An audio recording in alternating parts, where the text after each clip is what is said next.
নমস্কার বন্ধুরা, আজকে বানাবো পাকা আমের সন্দেশ। এই 100 গ্রাম ছানা নিয়েছি এখানে, এটা আমি মিক্সিতে দিয়ে দেবো, দিয়ে এটাকে একটু ঘুরিয়ে নেব।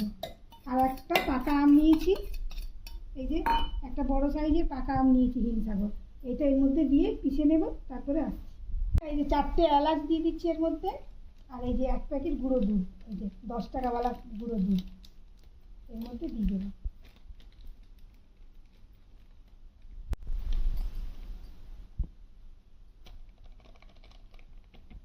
নিয়ে এসছি আমি এটাকে পেস্ট করে, এই যে আম আর ছানা, এই যে আমি এই বাটিটার মধ্যে টিফিনটার মধ্যে ব্রাশ করে নিয়েছি তেল, ম্যাঙ্গো ফ্লেভার। হ্যাঁ ম্যাঙ্গো দিয়ে বানাবো।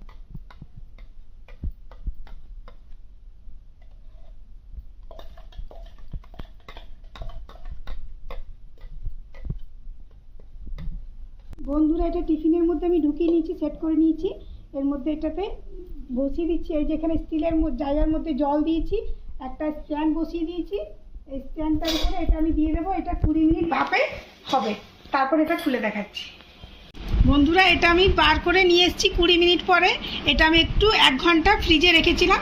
এই যে এখন এবারে ঢেলে দেখাচ্ছি কেমন হয়েছে।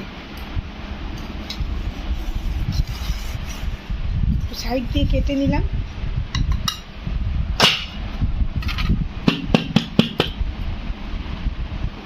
এরকম হয়েছে।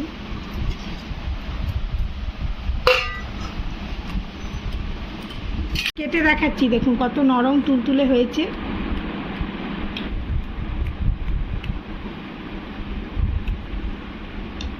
একটা উঠিয়ে দেখাচ্ছি কত নরম হয়েছে,